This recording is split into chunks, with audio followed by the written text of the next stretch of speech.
At page 9, the bill infringes several articles. My colleagues have mentioned quite a number, specifically Article 1. I also opine that it offends Article 259 to the extent that it seeks to amend the Constitution by infection. This was canvassed in Paul Semogerere Zakalo Luma and Juliet Reina Kafire versus Attorney General, Constitutional Appeal number 1 of 2002, in which the Supreme Court declared Section 5 of the Constitution Amendment Act 2000 as unconstitutional since it had the effect of amending Article 28, Article 41(1), and Article 44(c). Right Honorable Speaker, in that case, it was declared unconstitutional for having been passed without following the procedure under Chapter 8 of our Constitution.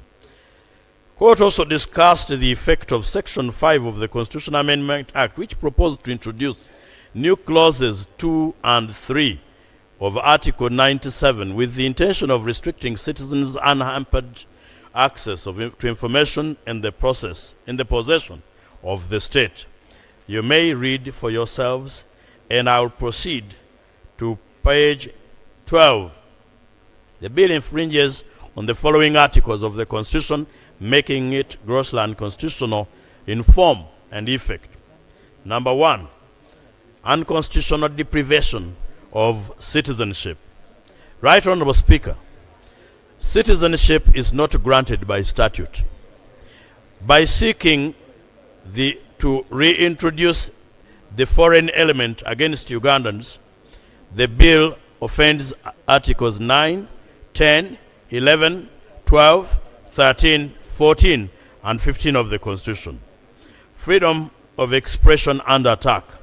Article 29, 1A and B, which provide that every person shall have the right to freedom of speech and expression, freedom of thought, conscience and belief. Now clauses 5, 7, 8, 9, 7, 8, 10, 12, and 13, and the definitions of disruptive activities in Clause 1 directly criminalize expression and association, including influencing the public to oppose the policy of government. Clause 2(2)(g), engaging or participating in a riot or unlawful demonstration or assembly. The definition of disruptive activities is offensive, and publishing information said to weaken the economic system. Clause 13. These restrictions are neither demonstrably justifiable in a free and democratic society as provided for under Article 43(2)(c), which provides that public interest shall not permit any limitation of the enjoyment of the right and freedoms prescribed under the Constitution beyond what is acceptable and demonstrably justifiable in a free and democratic society. 3. Freedom of association and assembly threatened. Right Honorable Speaker and colleagues, Article 38(2) of the Constitution guarantees every citizen's right to participate in peaceful activities to influence the policies through civic organization. Now listen to this. Clause 7(3), Clause 8(3), Clause 8(4), and 12 substantially burden and in some places extinguish that right by criminalizing conduct that constitutes its core exercise. 4. Right of equality invaded. Under Article 21(1), all persons are equal. Now, when it comes to the definition of foreigner, a Ugandan citizen residing outside, that has been sorted, and I accede to that.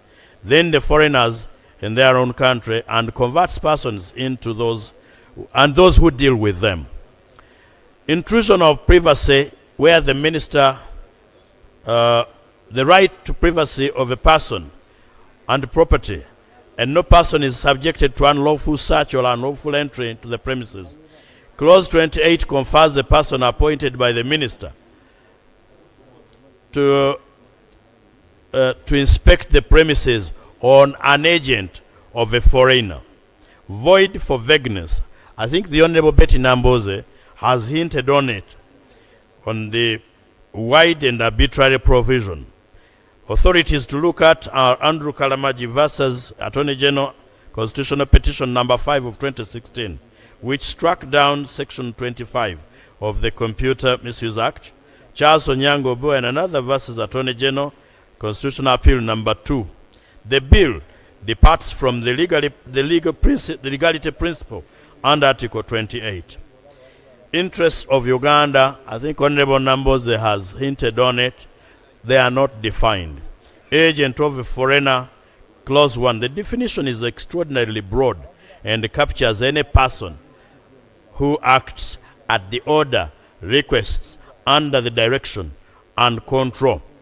I have specifically highlighted the threats that I consider legitimate in those bullet points at page 14.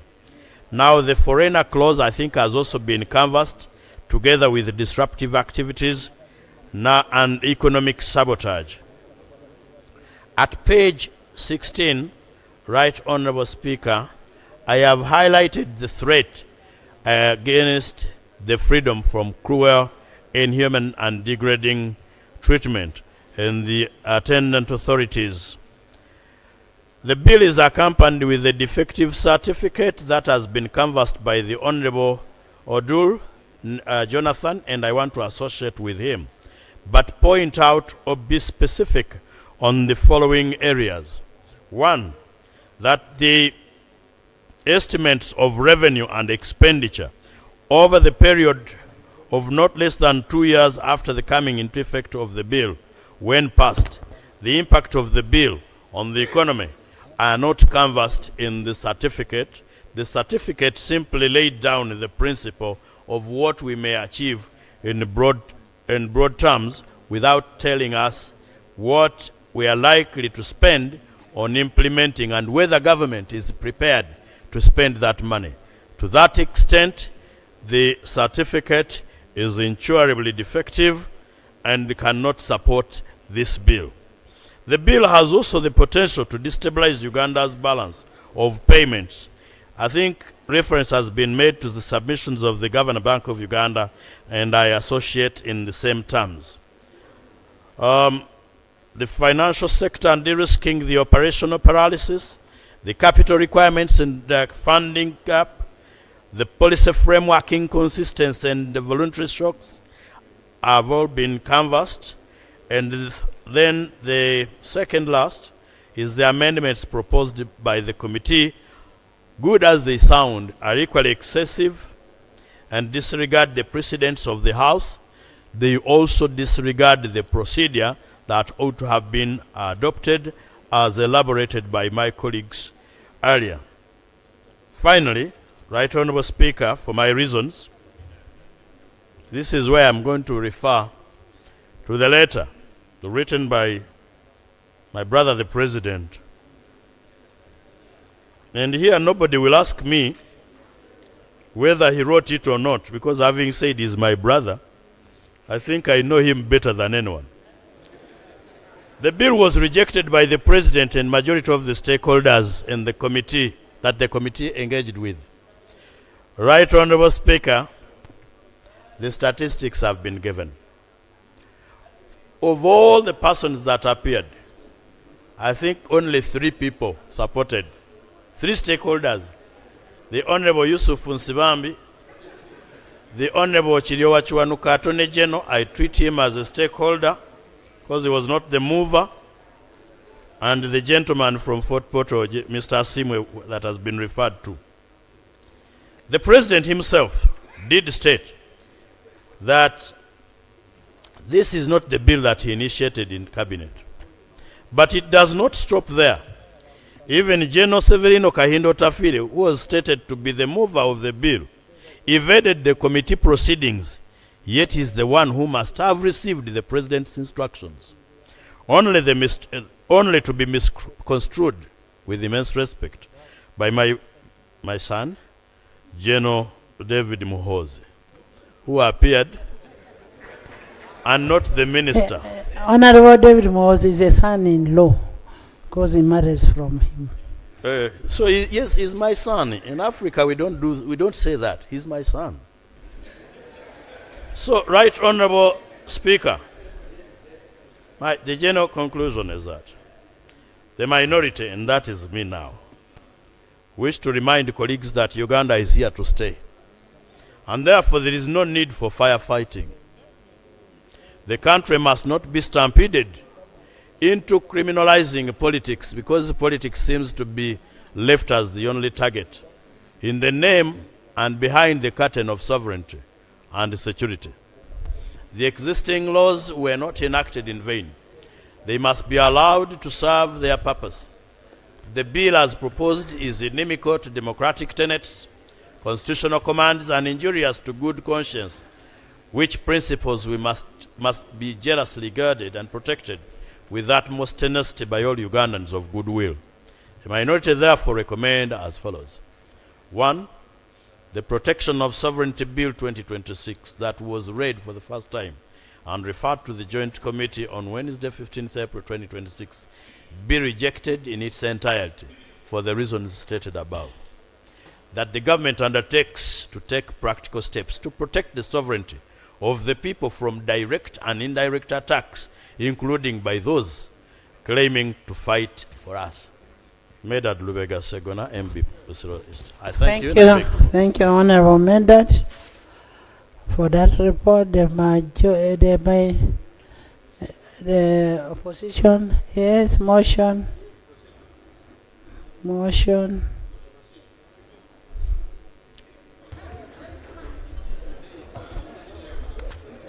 Is a motion. Right Honorable Speaker and honorable colleagues, having heard from the substance of the majority report and the substance of the minority reports, I rise pursuant to Rule 17, Sub-Rule 1 of our Rules of Procedure, which states, a member may, with the consent of the Speaker, move that a rule be suspended in its application to a particular motion before the House. I therefore move, Right Honorable Speaker, that the application of Rule 214, Sub-Rule 14, and 214, Sub-Rule 15, be suspended to waive the requirement of a 3-day period between the presentation of a report on the bill and the debate. I beg to move. Seconded. Okwalinga, Namilyango, Echweru, Balamu, Odoi, Kabanda, Honorable Acheni, Silas, Charity, Nekesa, Rakajara, Lanyo, Abe, Akelo, General, Esther, Sanoni, Apoloto, Abeja, Ibanda, Omara, Chut, Water, Mariamu, Eric, Gabriel, Toroma, Amuria, Phyllis, Nyakato, my brother from Bugisu, Maxi, by the whole side, and 3/4 of the other side, the Vice President, the Prime Minister, the Government Chief Whip, Honorable Yusuf Sibambi, the Yellow Boy, and then Mama Wabana, Yellow Girl, and then the Honorable Musinje, Honorable, all the elders and all the disabilities. Honorable Nabakova is also there. Just fine.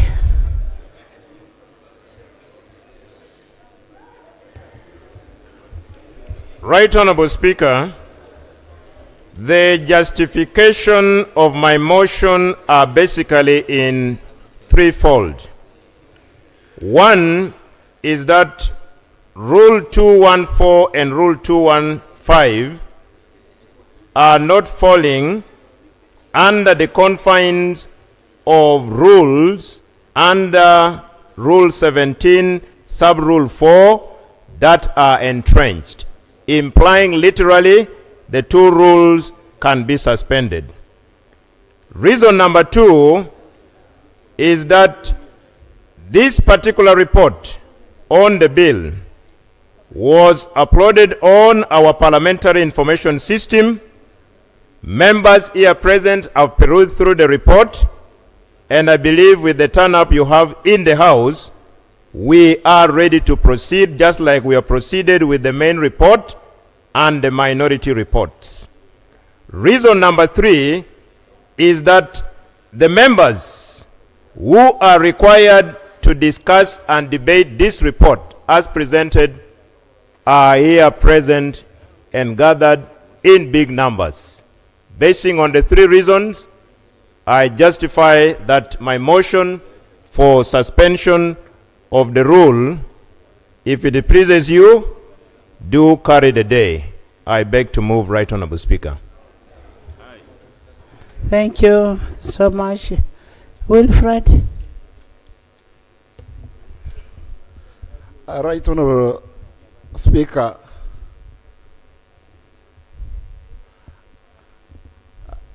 I do strongly oppose the motion to suspend the rules on account of 3 grounds.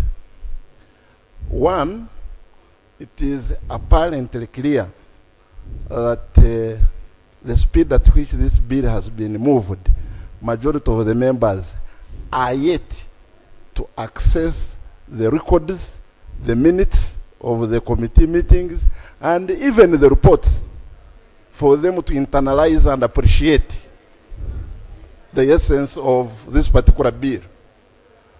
2, Right Honorable Speaker. How many members have reported to you that they have not had access to the information? Right Honorable Speaker, speaking as the alternative Attorney General, we had 6 minority reports. Of course, you know the presentation has not been to its logical conclusion, and the majority of the people have remained seated here who did not stand up to support the motion have not had time to look at the reports, read them, internalize, and even the minutes. Incidentally, even the minutes of the committee were not read by the mover of the motion.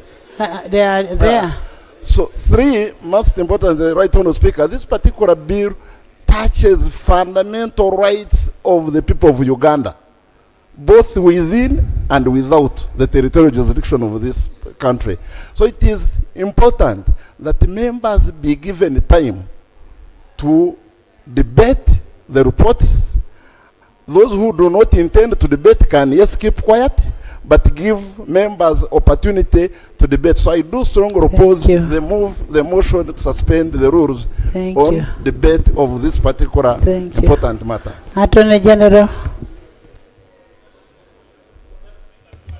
Right Honorable Speaker, I think the question has been put more to the members because I only want you to respond to what the shadow has said. Yes, the honorable member seems to doubt the members' capacity to read quickly, which I strongly oppose, because I think these members have the capacity to read and understand these things. So it's not, so of course, this law is not about Ugandans, it's about agents of foreigners. So I think, Right Honorable, the question should be put to the members to decide whether they are ready to deal with the issues in the bill or not. I beg to submit. Honorable members, I put a question that Rule 2014, Sub-Rule 14 and 15 be suspended to enable the House to deliberate upon the report of the Committee of Protection of Sovereignty Bill without having to wait for the 3 days as per the rules. Those in favor say on the contrary, nay.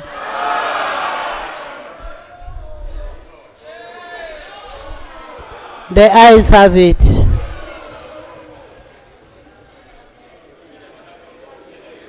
The ayes have it.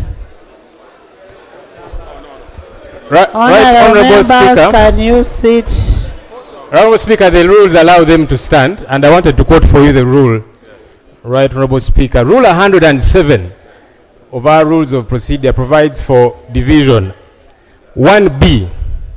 So a division may be ordered by the Speaker or Chairperson where B, the Speaker has announced the results of the voice voting, and immediately 40 or more members stand in their places, signifying their disapproval of the outcome of the vote. Honorable Speaker, from what we had, the noes had it. But you announced that the ayes have it. So these are more than 40 members who are standing up to say, put this to a division so that we count per head. It is the rules of procedure. Some of you don't read the rules. You need to start reading the rules. So, Madam Speaker, the rules allow for voting by division when 40 members stand up. These here are more than 40 members. So I would like to implore you that we do the casting by division so that we ascertain. Because as it stands now, we don't believe the announcement you made, Right Honorable Speaker.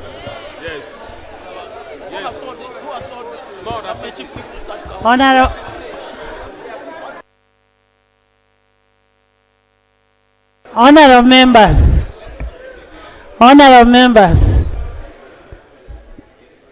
nobody will, I will not speak before you sit. Madam Speaker, you have You to sit. kindly rule on the 40 members standing up. Okay, you sit. Right Honorable Speaker, the rule says you've got to first ascertain that these are 40 plus.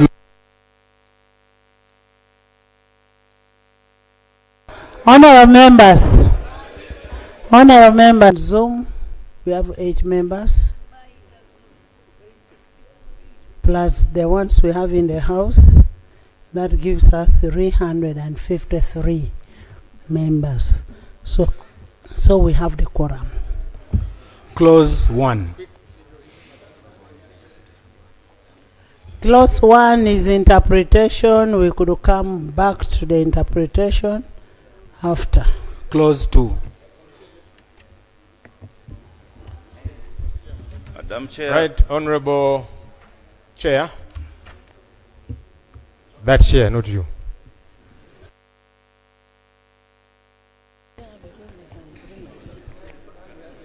Right Honorable Chair. I want to give some feedback. You know I like to give you feedback. And I'm sure you will take it in good faith. This feedback is not for you, It's for the chair.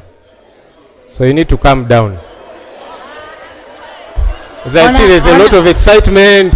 I'm giving feedback to the chair. Not to you, yellow girl, or anyone else. So, Right Honorable, let me give you the feedback. You know how we always Honorable Lob, we know how we always get feedback.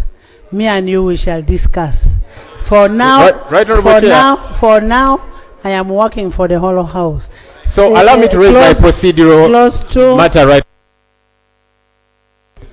Madam Chair, I was raising a procedural issue.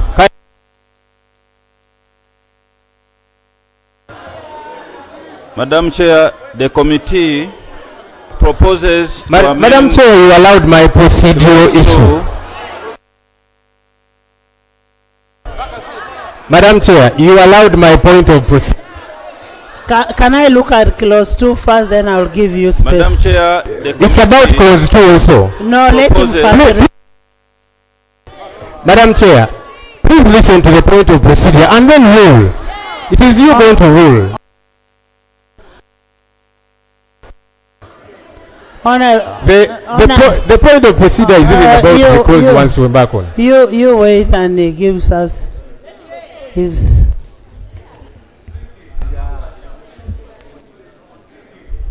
Switch on.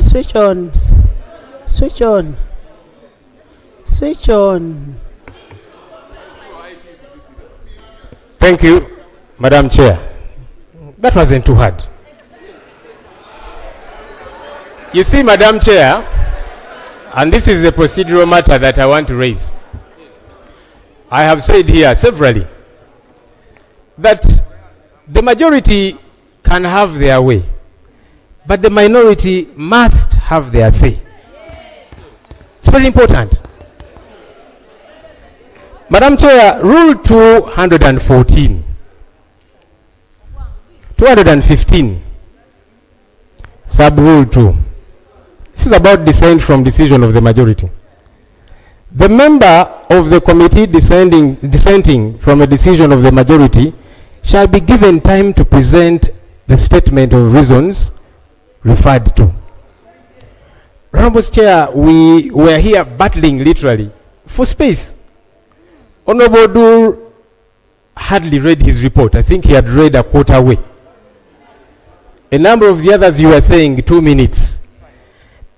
Madam Chair, this rule does not refer to two sides. It refers to a member of the committee with a dissenting opinion. There can be 10, there can be 20 dissenting opinions.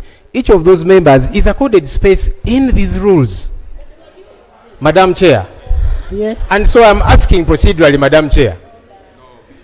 Are you saying that the views on our end, you do not want to entertain them? You don't think we add value because of the way the haggling has been happening? Honorable members. Our colleagues, you were saying they're going to upload the minority reports. But our colleagues the other side used 40 minutes to present their report, majority report. Thank you. Each minority report is meant to be accorded similar space. And that's all we are asking for. You people have got the numbers to do anything. You can even choose that tomorrow the sun will not rise because you have the numbers after all. So I don't know why you panic too much. Honorable. Our end has always just been asking, Madam Chair, accord us space. And that's what we have been asking for. Procedure? But it's been a fight. So my procedural question to you, Madam Chair. Are you saying our views on our...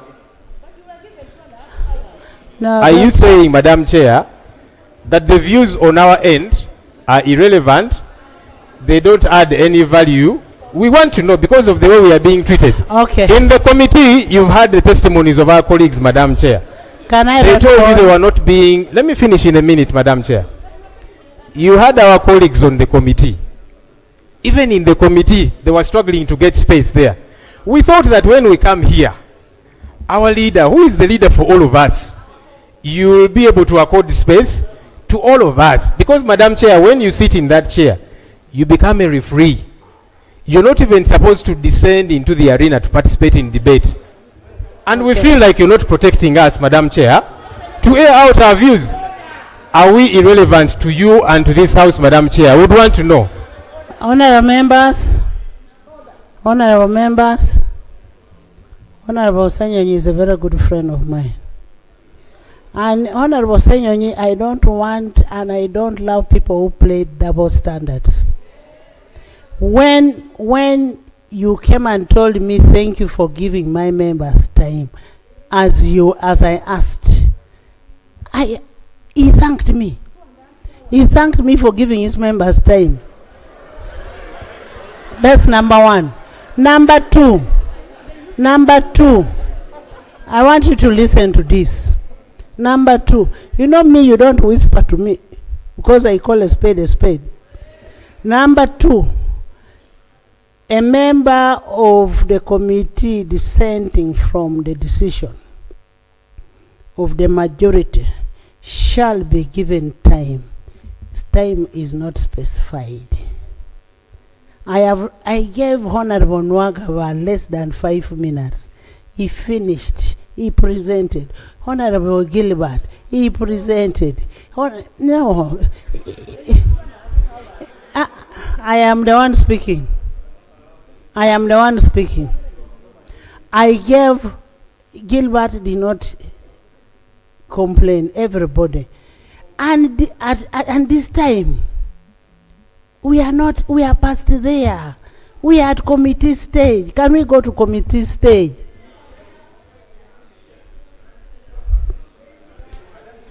Two, you go to committee stage. Thank you, Madam Chair. Madam Chair, the committee proposes to amend clause 2 of the bill as follows. The first amendment in subclause 1 by deleting the words any person who acts as. The second one by substituting for subclause 2 the following. Procedure. For avoidance Procedure. of doubt, this act applies to an agent of a foreigner who engages in any I've of the been following struggling activities throughout. through any means, including the use of digital Procedure. platform.